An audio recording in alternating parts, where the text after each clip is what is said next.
welcome to another edition of Football 24/7. He's John McMullen, and I am your humble host, Tone DeShields II. As I always say to you guys before we get down to the nitty gritty, make sure you guys smash that like button. Make sure you guys continue to comment below in the live chat. And most importantly, we need you guys to subscribe to the JAKIB Sports YouTube channel. It really helps the content grow, and it also increases the population on the channel and increases the engagement. And the more people that are in here, the more spicy the live chat will get. And on top of that, if you want more from John McMullen, if you want more of his writing, if you're an avid reader, make sure you guys go check out JAKIBsports.com. That's JAKIB sports.com. There you'll find John McMullen.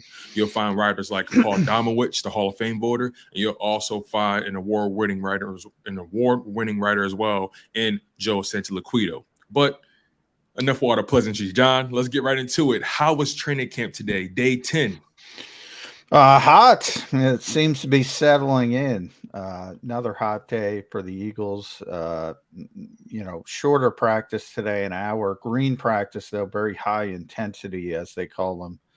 They have green, yellow, red practices. So this was the highest of intensity. Pretty good day for the passing offense. I would say the best passing performance of the summer for the Eagles so far, which is not great. Don't get too excited because it hasn't been good, but this is the best they've looked. A low bar, I guess. Well, depends on who the bar is. Like AJ Brown's been great. Dallas Goedert's been great when the football is directed to them. Little bit inconsistent. Certainly, I think they had a 7-on-7 drill that looked like a 7-on-7 drill supposed to look, and that's with the offense, dominating. So that's a positive.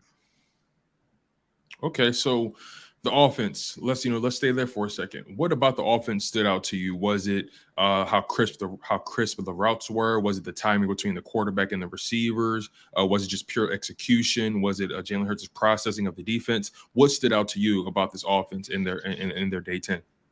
Well, it's a little bit, the first play in team drills was Jalen Hurts kind of going off schedule, scrambling to his right, hitting A.J. Brown across the middle of the field for what may have been a touchdown. You never know.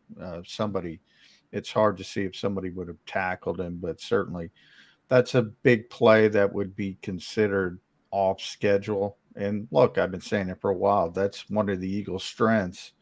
And one of Jalen Hurts' strengths. They still count those things. So we all talk about processing and you got to do it a specific way. I'm now firmly in the camp of, no, you don't.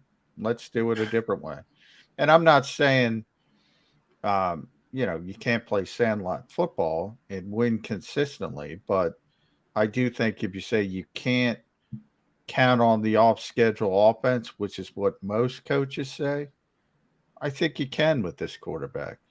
In fact, I think you can count on that more than the other aspect. And that kind of drives coaches crazy. So I understand why they talk about it. Yeah, you mentioned the off-schedule stuff, but, what about the on-schedule, right? We all know Hurts thrives in that off-schedule realm. How is he just in terms of running this offense on schedule, hitting the reads as they're supposed to be hit? It's a little bit hit and miss. As it always kind of is. Jalen Reagor, for instance, had a nice catch on, I think, the third play. So the first play was an almost touchdown to A.J. Brown off schedule. Second play, thrown in the confines of the traditional offense, so to speak, nearly intercepted, batted away from Darius Slay. Third play was a quick out to Jalen Reagor. You made a great catch, toe tap at the sideline. But again, the ball was not placed that great, which is one of the reasons he had to toe tap it. So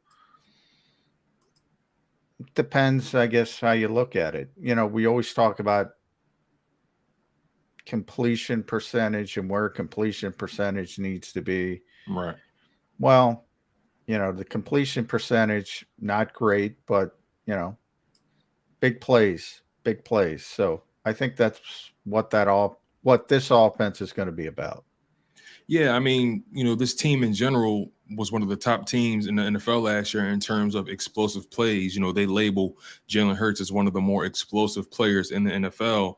And, that just makes me think about, this wide receiver room and how they've been battling, with these corners, guys like Darius Slay and James Bradbury. They haven't made it easy for guys like AJ Brown and Devontae Smith, Quez Watkins, and those guys. But, the competition is heating up, and, these guys can only make each other better. I'm curious to know, who in your opinion has been one of the more explosive guys on that offense. Oh, AJ Brown. I mean, AJ's been everything as advertised and probably more. Um, you know, can beat you in so many different ways. He's faster than people think he is because he's so big. They don't think he's fast. That's what everyone keeps talking about, right? Everyone keeps talking about his size and how physically imposing he is, and just how much of a physical specimen he is. Like it's really something to behold. We haven't had a wide receiver of this stature since arguably Terrell Owens. Am I off in that? No, physically, yeah. I mean, they haven't had anybody close to this since T.O. Um, I don't want to say he's that good. T.O.'s in the Hall of Fame. Yeah, that's a different monster. he's got a ways to go, but T.O. wasn't here very long. Also, he had the 1 year essentially, and then blew up. So I think the Eagles are going to have a better player long term for them. I don't know if he's going to be as good as Terrell Owens was throughout his career, but for the Eagles, probably AJ Brown's going to end up being the better player simply because they're going to get more years out of him. He talks about Julio Jones a lot, who's another receiver. He's going to the Hall of Fame. Very physical, very big. That's the mold of AJ Brown. So they have a nice complement too of the wide receivers, because Devontae Smith is obviously 170 pounds, very very small, very shifty, very slick, tremendous route running ability. And then you have a 4-2-5 guy in Quez Watkins who can just run past people. So it complements each other nicely as well. To have a true X receiver, a true Z receiver, and then Quez is not a natural slot receiver, but you could work with that. Yeah, these guys sort of fit together like a glove. They fit together like puzzle pieces. And that's one of the biggest things I love about this wide receiver room. I feel like it's really balanced. I feel like you have a bunch of guys to do exactly what you need at that wide receiver position, which can only help Jalen Hurts be a better quarterback. Now Jalen Hurts just has to deliver the throw. Were there any throws today that stood out to you from Jalen Hurts? I've been reading some things. I heard he hit AJ Brown for a deep ball. He hit Zach Pascal. What were some of your favorite throws that stood out to you today from Jalen Hurts? Yeah, that was 7-on-7, and that's where the Eagles have struggled way too much and way too many times, because that's when you should really sort of deliver the goods from an offensive perspective. That's heavily tilted towards the offense. Yeah, and he made back-to-back big throws to AJ and Zach Pascal. So that was, as I said, that this was probably his best 7-on-7 session of the whole summer. So, and Eagles are going to be off tomorrow in advance of game day, so we're not going to see if it's the problem is the consistency from day to day.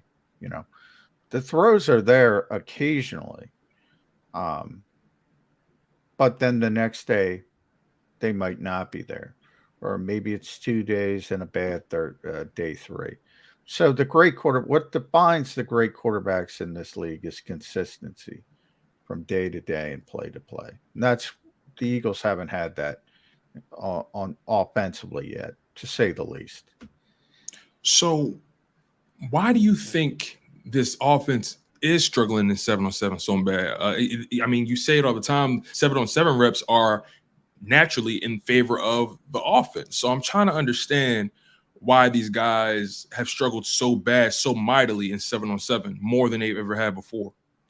Well, I think people need to understand that, if you're 80% in 7-on-7, that's probably average. So if you're 70%, you're still making some plays, but it's not where it should be. So there's a curve. Yeah, the joke with Sam Bradford is the ball never hits the ground in 7-on-7s. A lot of it is, and Sam Bradford, not a great quarterback, but tremendously accurate. It's the Eagles took more deep shots today, so that's a positive. And obviously the completion percentage when you do that is going to naturally lower. It's not about individual plays. Like in 7-on-7, the ball should always come out. I mean, there's no pass rush. And on 3 or 4 occasions this summer, the Eagles coaches have had to blow the whistle. And, it's like, you got to make a decision. This is 7-on-7. You got to get the ball out of your hands. So that's more of the kind of issue I'm talking about. So I'm curious to know, we know Jalen Hurts has a handful of things that he needs to improve on, obviously accuracy, but I'm curious to know, by your estimation, because there's a difference between timing and placement. Obviously, placement. Obviously, that's where the ball's thrown. Timing. How fast you get it out your hand. Being in sync with your wide receivers. What do you think has been the most paramount thing since Sirianni and Steichen and Brian Johnson have been working on with Jalen Hurts? Have you seen Have you seen a heavy focus on timing? Have you seen a heavy focus on placement? What's been your evaluation of that? Nick always says, he's honest about it, there's 4 things he uses to evaluate quarterbacks: decision making, accuracy, arm strength, and movement skills. Jalen's got the back 2, but the most important 2 are accuracy and decision making, and accuracy is number 1. That's what the offseason was about. That's why he went to visit Tom House and Adam Daydew and the mechanics, so-called doctors, former major league pitchers who work with a lot of quarterbacks around the NFL. That was about getting the fundamentals correct. Before the 2017 season, Carson Wentz did the same thing. He went out there. The Eagles win the Super Bowl. Obviously, he wasn't there for it, but he was a big part of it. Sorry, Nick Foles fans, but they were 11-2, going to be 12-2 most likely when Carson went down. Right. After that, he didn't go back. When his mechanics went straight downhill. Now, part of that was, John DeFilippo left, who was a very hard-nosed coach, and some would say overbearing, who would continuously press Carson to do things like that. The pandemic came and nobody could do anything or go anywhere, and I think left to his own devices, he didn't do the stuff he needed to do from a fundamental standpoint. And you saw the regression that is still going on today. So it's a positive that Jalen went out there. We'll see once the live bullets start to fly, so to speak, how much improvement there is in the mechanics. But that is generally the most important part on improving accuracy, better fundamentals, and things like that. But I'm already at the point, and I've already said it on this show. I said it on Birds 365. Like, I want to build around what Jalen Hurts does well. I want to go full Baltimore Ravens. I think trying to make him a pocket passer is silly. And I'm not even saying the Eagles are trying to do that, but that's what everybody claims they're trying to do. If they're trying to do that, it's silly.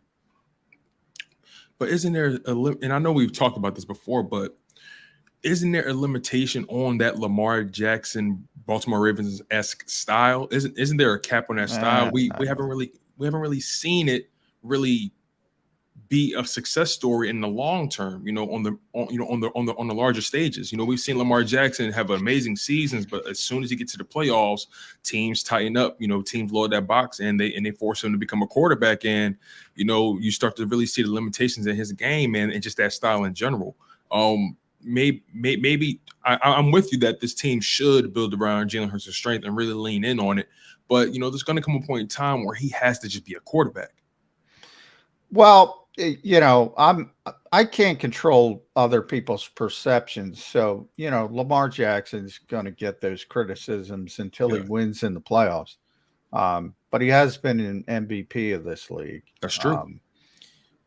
This is a one and done league in the playoffs. It's not best of 7, where normally, attrition is going to take over for the less talented team. For years, I told people Matthew Stafford was a really good quarterback who played on a bad team. And I said, and I got so much criticism for that. And whatever 12 years he spent in Detroit,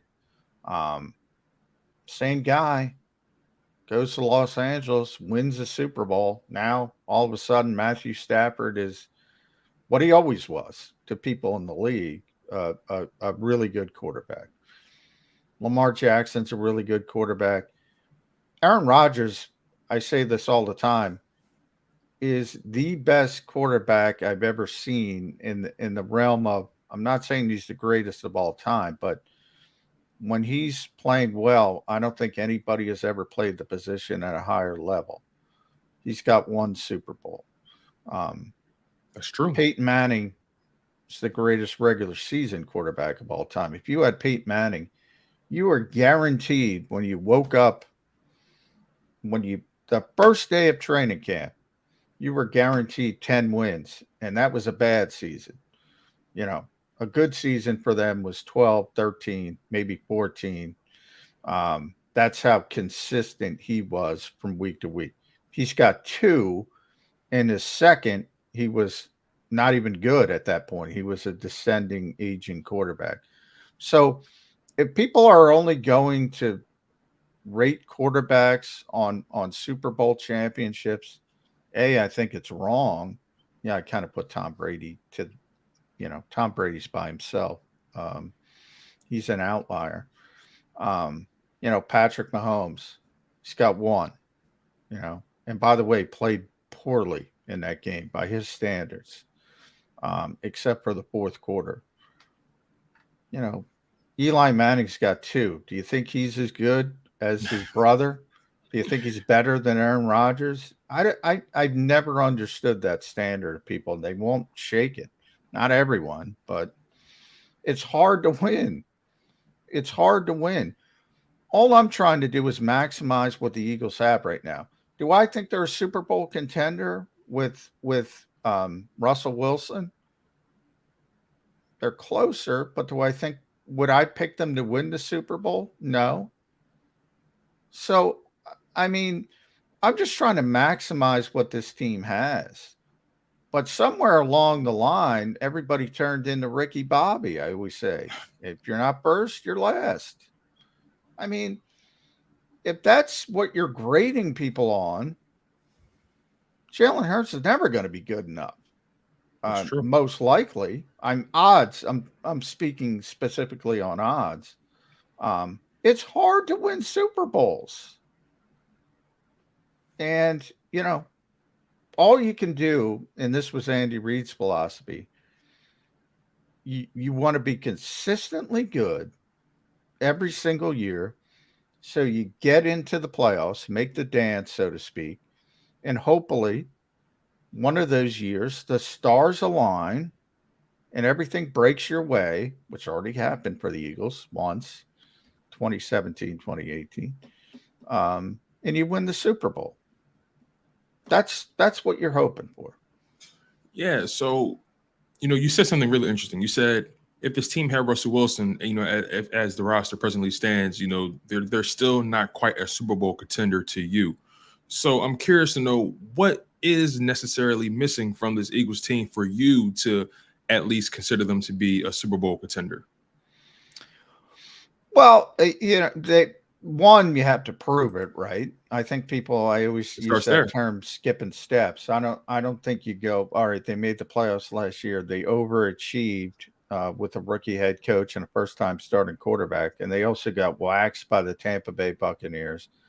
They didn't beat any good teams or good quarterbacks for the most part, unless you want to consider Matt Ryan still a good quarterback. To go from that to, we're gonna battle with Brady and Rodgers and Stafford and the Rams and Sean McVay. That usually that's sort of an incremental climb. So number one, you have to prove it, and the Eagles have a lot of good players they added, but this is not baseball where you can trade somebody at the trade deadline. It comes down to, all right, if it's a pitcher, he's pitching by himself. If it's a hitter, he's facing the pitcher by himself. You can just plug that guy in. Football is not a plug and play sport. You got to develop chemistry. That's why they call it the ultimate team game. Right. Aaron Moorhead spoke to us today, and he mentioned, Jalen Hurts and A.J. Brown have a great relationship off the field. They've had it for a long time. They've never played together. They're still working on their chemistry on the field. For all the excitement I have over Jordan Davis, he's a rookie. He's never played before. Hassan Reddick has never played with Brandon Graham and Josh Sweat before. There's going to be some hiccups. James Bradbury's first year in the defense. Marcus Epps' first year as a starter. There's going to be some hiccups along the way, so people should be prepared for them. Yeah, I agree. I can agree with that. There's a few more topics I want to hit before we close the show out. Make sure you guys are smashing that like button. You guys are tuned into Football 24/7 with John McMullen, and I am your humble host, Tone DeShields II.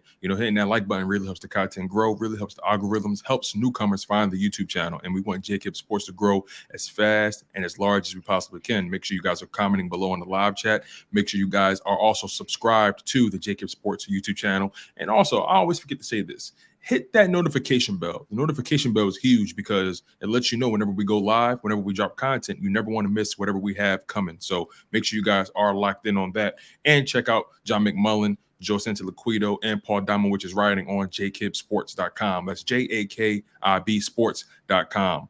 Now, John, there's a topic I want to hit with you before we get out of here. A couple, actually, but let's start with this one. Something that's really interesting to me. Jalen Reagor spoke for the first time since January, and I'm curious to know what was your assessment of, what he illustrated and pretty much, I guess, his demeanor, his poise, I guess, his mindset. What can you give the viewers and the listeners? What kind of insight can you provide to them about Jalen Reagor's first interview since January? He did a better job than Derek Barnett. I'll say that. No, I've always had a lot of respect for Jalen Reagor. He generally, like after the Giants game last year, where he dropped the 2 passes and probably cost the Eagles the game. and we were still in, stuck in COVID world, no open locker room.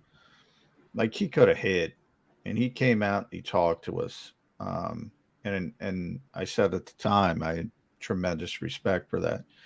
Um, Jalen, when he gets in front of the microphone, he'll be honest and he'll give you honest questions. He would probably prefer to be somewhere else right now, but it is what it is. And everybody, I've said that change of scenery is probably best for both parties, but Howie Roseman isn't going to give him away. He's not going to cut him.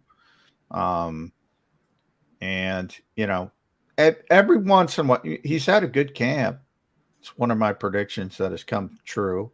He made a great catch again today. Um, but whenever Nick Sirianni talks about the offense, he mentions AJ obviously in Dallas and Devontae, and then it goes to Quez, and then it goes to Zach Pascal, who by the way had a great day today. His first sort of showing, he had the food poisoning, first time really showing what he could do. They don't mention Jalen Reagor, so it tells me the coaching staff has moved on. Wow. So I mean, if he's here, he's going to be the punt returner. He's going to be the kickoff returner. Denver's already lost Tim Patrick. Who knows? Maybe somebody comes with an offer that Howie finds okay. And in that case, I think, it would be, as I said, the best for both sides. Other than that, injuries happen in the NFL. We're dealing with Jason Kelsey already. Cam Jurgens is the first team center for the next month.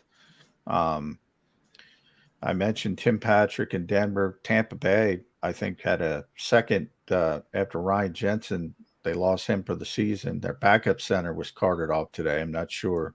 Wow. Haven't seen an update.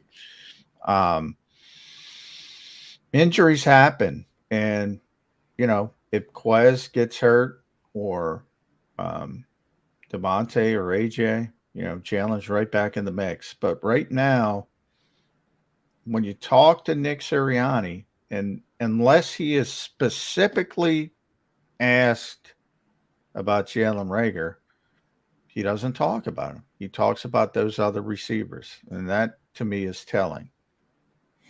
Yeah, I mean, he has a bromance with Zach Pascal, and you mentioned Zach Pascal had a pretty good day, especially since dealing with that food poisoning. We don't have to say too much on Zach Pascal, but I just want to get a quick idea of your thoughts on Zach Pascal today. I heard he caught a touchdown, and I just want to touch on, I guess, his value in the red zone. What I love about what the Eagles have done is they've added two big bodies in that wide receiver room, Zach Pascal and AJ Brown. And people sleep on Zach Pascal's impact in the red zone. He's had about, I think, 14 or 15 interceptions over his 4-year career, I think, something like that. So he has some value. He has a nose for the end zone. But I'm curious to know what's your assessment of Zach Pascal right now in training camp after today, and what do you anticipate his value being on offense, particularly in the red zone? Well, I gave him my game ball today. Really? You're ahead of schedule with that. Yeah. He had about 4 or 5 catches today, 2 touchdowns, one from Jalen, one from Gardner. So he was kind of toggling between the first and the second team. He's a capable, in baseball they call it a professional hitter. He's a professional receiver. He runs the right routes. He's in the right position. He's very fundamentally sound. But he doesn't have the top tier athleticism of the great receivers. So there's some limitations there. But, as long as he's your 4th or 5th receiver, he's a good guy to have around. I said, you want to see, I've said this pretty consistently, you want to see Zach Pascal a lot on the field, because if he's on the field, it probably means you're winning the game late, and they're trying to run the ball because he's a good blocker, as he mentioned, his size. So that would actually be a good sign from a rep standpoint. But that's counterintuitive to a lot of people because they want to see 1,400 yards, 1,500 yards, 4,000 passing yards. Be careful what you wish for.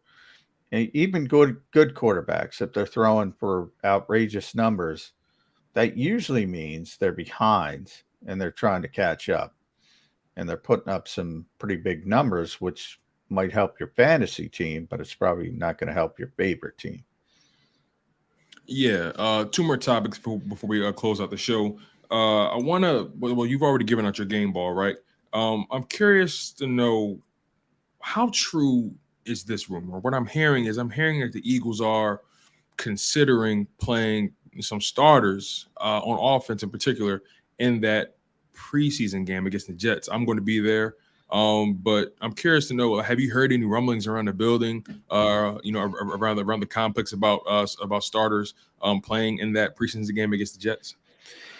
Yeah, Nick said they're going to play a series or two, so he confirmed Okay. it today. If That's great, you're by the way. excited to watch the starters, just make sure you're in your seat very early. Definitely. Because they're not going to be in Definitely. there a very long time.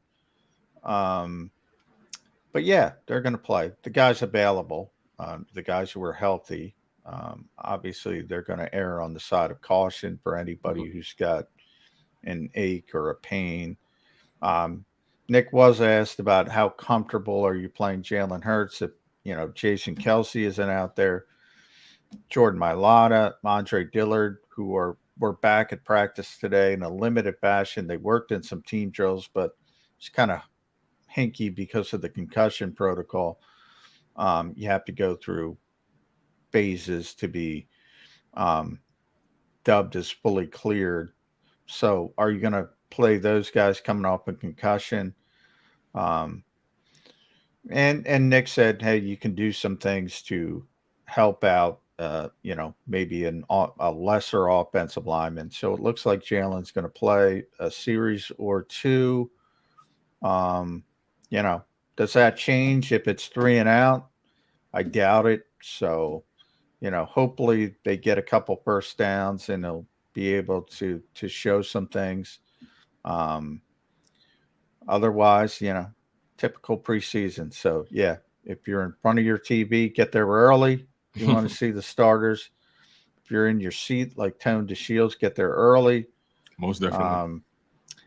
Because they're going to be out pretty quickly. You're going to see a lot of Reed Sinnett.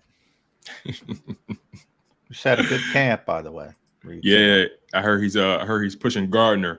But he's not pushing Gardner. No. You don't think so? I've been hearing Gardner's been struggling a little bit. No. Gardner's he has been struggling, but and they've given Reed Sinnett some second team reps. So that's where that's coming from. But that's more of a reward for Reed playing well. Okay. They know what they have in Gardner Minshew. It's a good backup quarterback. They know a lot of his turnovers have been the fault of the receivers, the tip balls, things like that. And he's usually playing with backups. So they're very, very comfortable with Gardner Minshew as the backup. Okay.